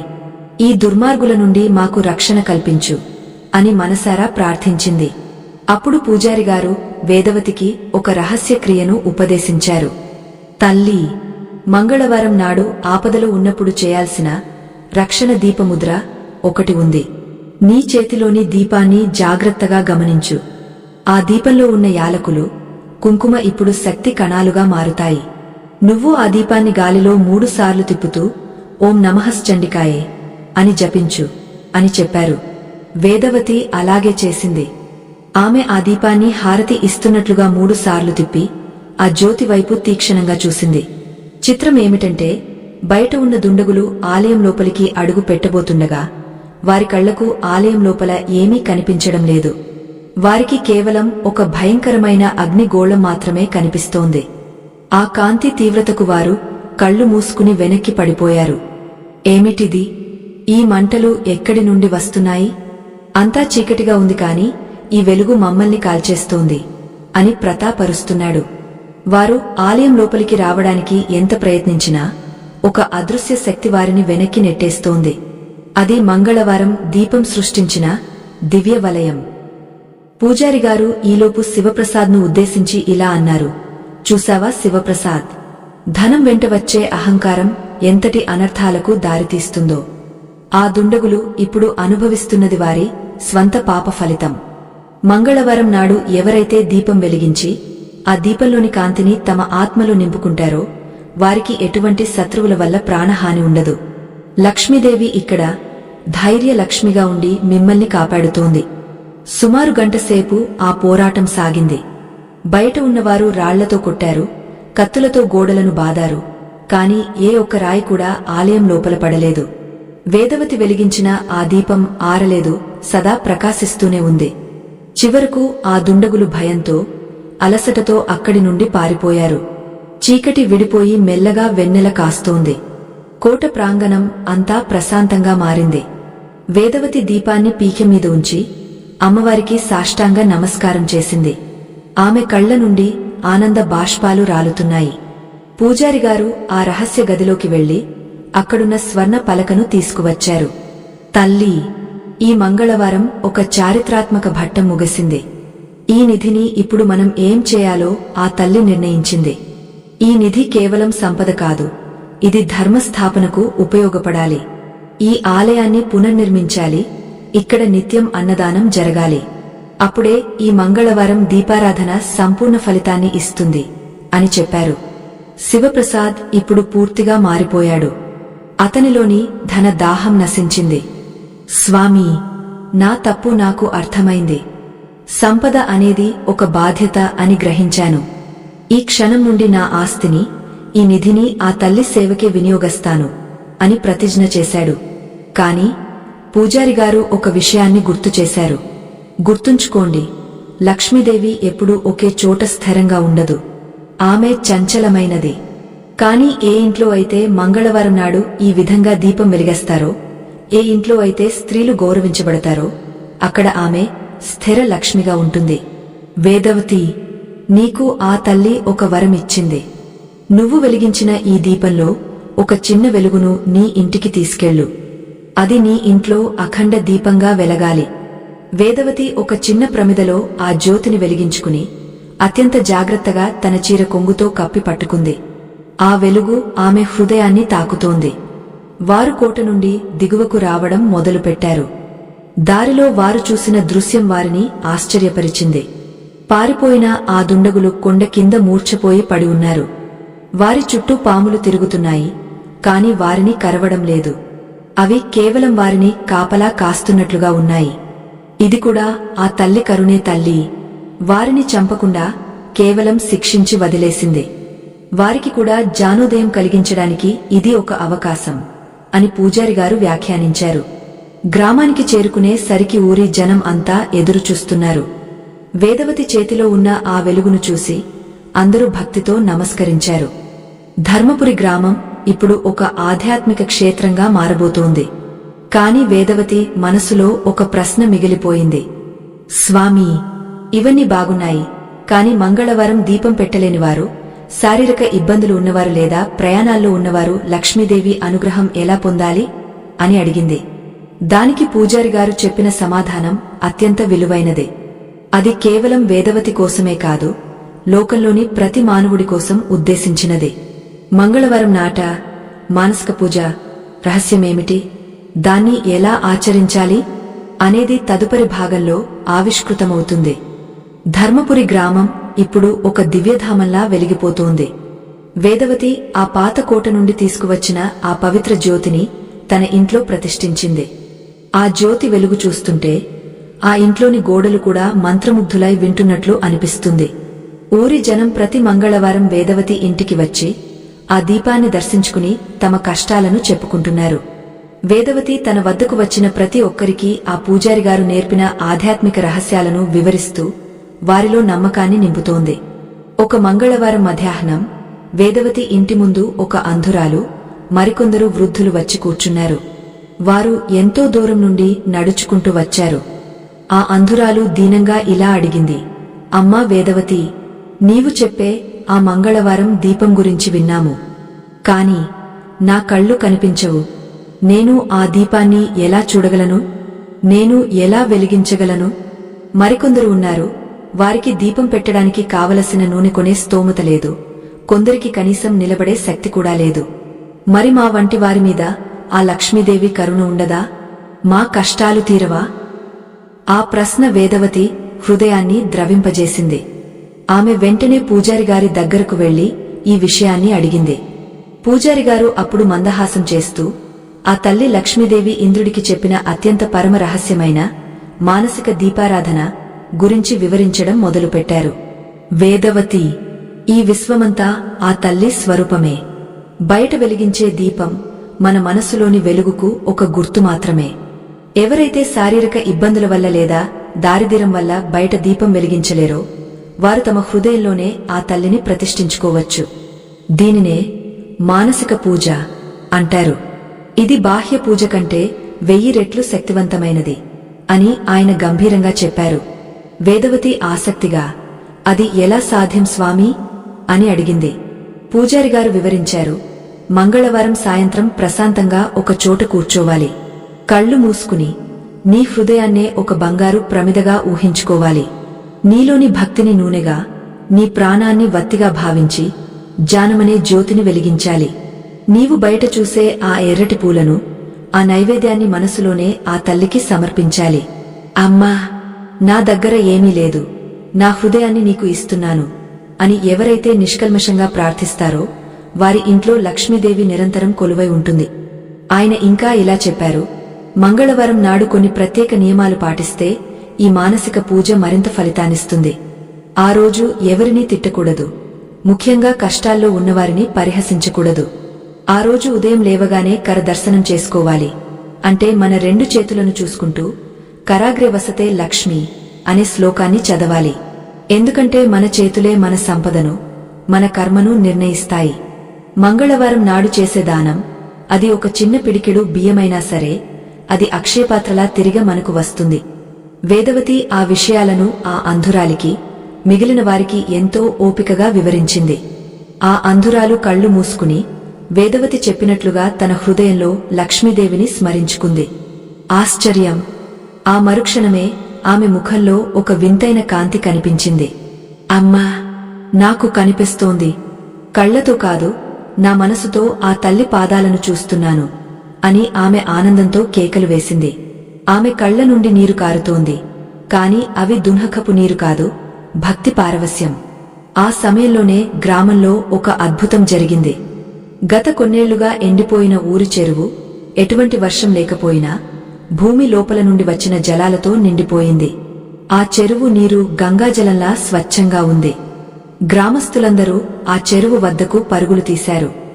ఇది ఆ మంగళవారం దీప ప్రభావమేనని, వేదవతి చేసిన ధర్మ కార్యాల ఫలితమేనని అందరూ కొనియాడారు. కాని వేదవతికి తెలుసు, ఇదంతా తన వల్ల జరగడం లేదని. ఆమె కేవలం ఒక నిమిత్తమాత్రురాలు మాత్రమే. ఆ తల్లి లక్ష్మీదేవి తన కరుణను ఈ విధంగా కురిపిస్తోంది. అయితే ఒక రాత్రి వేదవతికి ఆ తల్లి మళ్లీ స్వప్నంలో కనిపించింది. ఈసారి ఆ తల్లి రూపం చాలా శాంతంగా ఉంది. ఆమె వేదవతికి ఒక ఆఖరి సందేశాన్ని ఇచ్చింది. బిడ్డా, నీవు ఈ లోకానికి మంగళవారం దీపరహస్యాన్ని చాటి చెప్పావు. కాని గుర్తుంచుకో, సంపద పెరిగే కొద్దీ మనిషిలో తెలియకుండానే మమకారం పెరుగుతుంది. ఇది నాది, నేను సంపాదించాను అనే భావన వస్తుంది. అది వచ్చిన క్షణమే నా అనుగ్రహం తగ్గిపోతుంది. ఎప్పుడూ ఒక అతిథిలా నన్ను భావించు. అతిథి వచ్చినప్పుడు ఎంత గౌరవంగా చూసుకుంటావో, వెళ్లేటప్పుడు అంతే ప్రశాంతంగా పంపించాలో, సంపద విషయంలోనూ అలాగే ఉండు. రేపు మంగళవారం నాడు నీవు ఒక మహాయజ్ఞం చేయాలి. అది నీ భక్తికి ఆఖరి పరీక్ష అని చెప్పి మాయమైపోయింది. ఆ స్వప్నం విన్న వేదవతికి అర్థం కాలేదు. మహాయజ్ఞం అంటే ఏమిటి? నా భక్తికి ఇంకా పరీక్షలు మిగిలే ఉన్నాయా అని ఆమె ఆలోచించసాగింది. మరుసటి రోజు ఉదయం పూజారిగారు వచ్చి, వేదవతి, సిద్ధంగా ఉండు. ఈ రోజు మంగళవారం, ఆ తల్లి కోరుకున్న ఆఖరి సత్యం ఆవిష్కృతం కావాల్సిన రోజు. నీవు తెచ్చిన ఆ నిధిని, ఆ సంపదను ఈ రోజు నువ్వు పరిపూర్ణంగా త్యాగం చేయాలి. ఎవరికైతే నిజంగా అవసరమో వారికి పంచాలి. అప్పుడే నీవు లక్ష్మీదేవికి ప్రియమైన బిడ్డవు అవుతావు అని చెప్పారు. వేదవతి ఒక్క క్షణం కూడా ఆలోచించలేదు. ఆమె తన భర్త శివప్రసాద్ను అడిగింది. శివప్రసాద్ ఇప్పుడు పూర్తిగా మారిపోయిన వ్యక్తి. వేదవతి, ఆ తల్లి ఇచ్చింది, ఆ తల్లికే ఇద్దాం. ఈ ఊరిలోని ప్రతి పేదవాడికి, ప్రతి ఆర్తుడికి ఈ సంపద ఉపయోగపడాలి అని సమ్మతించాడు. గ్రామమంతా ఆ రోజు పండుగ వాతావరణం నెలకొంది. వేదవతి తన దగ్గర ఉన్న ప్రతి నాణేన్ని, ప్రతి వస్తువును దానం చేయడం మొదలుపెట్టింది. ఆమె చేతులు అలసిపోతున్నాయి, కాని ఆమె ముఖంలోని చిరునవ్వు చెదరలేదు. దానం చేస్తున్న కొద్దీ ఆమె హృదయం తేలికపడుతోంది. చివరకు ఆమె దగ్గర ఏమీ మిగలలేదు, కేవలం ఆ మంగళవారం దీపం తప్ప. సరిగ్గా సూర్యాస్తమయం అయ్యే సమయానికి ఆకాశం నుండి ఒక దివ్యమైన సుగంధం వెదజల్లబడింది. ఊరి జనం అందరూ ఆశ్చర్యంగా ఆకాశం వైపు చూస్తున్నారు. అక్కడ లక్ష్మీదేవి తన వాహనమైన గరుడ పక్షి మీద అధిరోహించి దర్శనమిచ్చింది. ఆమె వేదవతిని దీవిస్తూ, మంగళప్రదమైన మనసు కలిగిన వేదవతి, నీ త్యాగం అమోఘం. నీవు సంపదను కాదు, అహంకారాన్ని దానం చేశావు. అందుకే నేటి నుండి నీవు ఎక్కడ ఉంటే అక్కడ ఐశ్వర్యముంటుంది. నీవు ఏం మాట్లాడితే అది జరుగుతుంది. ఈ మంగళవారం దీపరహస్యాన్ని ఎవరైతే వింటారో, చదువుతారో వారికి కూడా నా అనుగ్రహం లభిస్తుంది అని వరమిచ్చింది. ఆత్మ బంధువులారా, వేదవతి కథ ఇక్కడితో ముగియడం లేదు. ఇది మన ప్రతి ఒక్కరి జీవితంలో ఆరంభం కావాలి. మనం కూడా ఆ మంగళవారం దీపాన్ని వెలిగించి ఆ తల్లి చెప్పిన సత్యాలను ఆచరిద్దాం. అయితే ఈ మొత్తం ఆధ్యాత్మిక ప్రయాణంలో మనం నేర్చుకున్న పరమార్థమేమిటి? ఆఖరి భాగంలో ఈ మహాకథను సంపూర్ణంగా ముగించుకుందాం. అందులో లక్ష్మీదేవి చెప్పిన ఆఖరి రహస్యం మరియు మన నిత్య జీవితంలో మనం పాటించాల్సిన 10 సూత్రాలు ఉంటాయి. ఆకాశం నుండి కురిసిన ఆ దివ్యకాంతిలో ధర్మపురి గ్రామం పునీతమైపోయింది. సాక్షాత్తు మహాలక్ష్మీదేవి దర్శనంతో వేదవతి జన్మ ధన్యమైంది. చుట్టూ ఉన్న గ్రామస్తులు ఆ తల్లి తేజస్సును చూడలేక కళ్లు మూసుకుని భక్తితో చేతులు జోడించి నిలబడ్డారు. వేదవతి మాత్రం ఆ తల్లి కరుణ కటాక్ష వీక్షణాల్లో తడిసి ముద్దవుతోంది. తన సర్వస్వాన్ని త్యాగం చేసిన తర్వాత ఆమెకు కలిగిన ఆ తృప్తి లోకంలోని ఏ సంపదకు సాటిరాదు. అమ్మవారు మందహాసం చేస్తూ ఇలా సెలవిచ్చారు, బిడ్డా వేదవతి, నీవు చేసిన ఈ త్యాగం, నీవు వెలిగించిన ఈ మంగళవారం దీపం లోకానికి ఒక దిక్సూచి. సంపద అనేది ఒక నీటి ప్రవాహం లాంటిది. అది ఒకే చోట ఆగపోతే కలుషితమవుతుంది. అదే 10 మందికి పంచితే అది గంగలా పవిత్రమవుతుంది. ఈ రోజు నుండి నీవు మంగళ లక్ష్మిగా పిలువబడతావు. నీవు వెలిగించిన ఈ దీప రహస్యాన్ని ఎవరైతే భక్తితో ఆచరిస్తారో వారి జీవితాల్లో చీకటి అనేదే ఉండదు. వేదవతి వినయంగా తలవంచి, అమ్మా, ఈ దీపారాధన విధిని మరోసారి అందరికీ అర్థమయ్యేలా వివరించు. లోకంలోని సామాన్య భక్తులు తప్పులు చేయకుండా నిన్ను ఎలా ప్రసన్నం చేసుకోవాలో చెప్పు అని వేడుకుంది. ఆ తల్లి కరుణతో ఇలా వివరించింది, వినండి.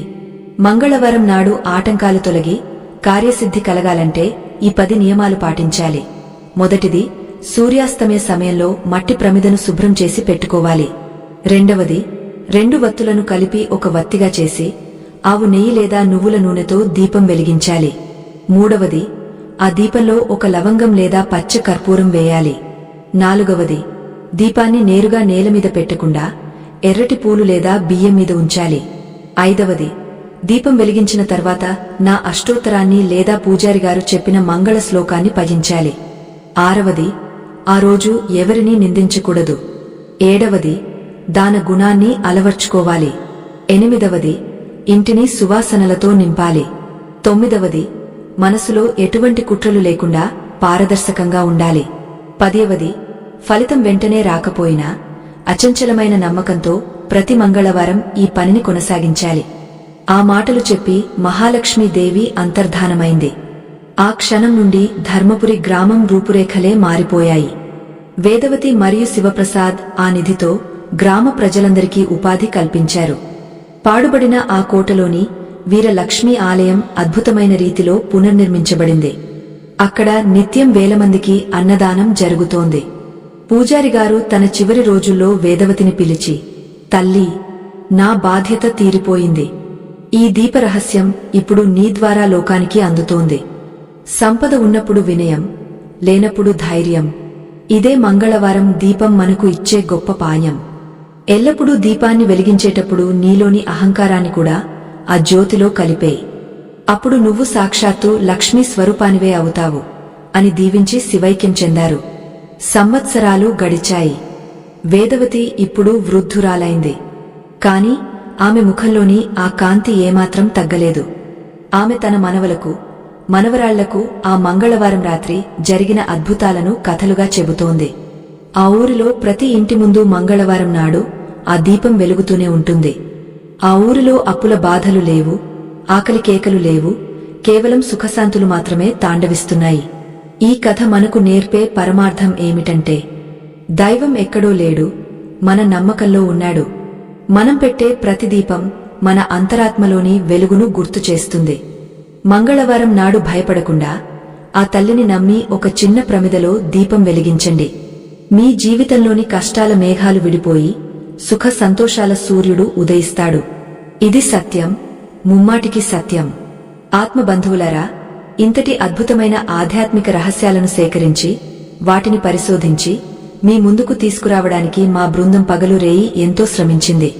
ఈ ధర్మ ప్రచారంలో మా కృషి మీకు నచ్చినట్లయితే, మా కష్టాన్ని మీరు గుర్తించినట్లయితే మీరు కూడా ఇందులో భాగస్వాములు కావచ్చు.